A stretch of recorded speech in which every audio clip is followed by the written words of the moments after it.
ফিলিস্তিনে যে গণহত্যা চলছে তার পেছনে শুধু ইসরায়েল নয়, আছে দুনিয়ার সবচেয়ে বড় বড় কোম্পানিগুলো।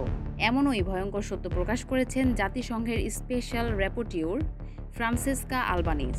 তিনি বলেন, ইসরায়েলের দখলকৃত অঞ্চল এখন একটি পরীক্ষাগার, যেখানে নেই কোনো জবাবদিহিতা, নেই মানবাধিকার, কিন্তু আছে মুনাফার ছড়াছড়ি। এই লজ্জাজনক সহযোগিতায় জড়িত ৪৮টি বিখ্যাত কোম্পানির নাম উঠে এসেছে।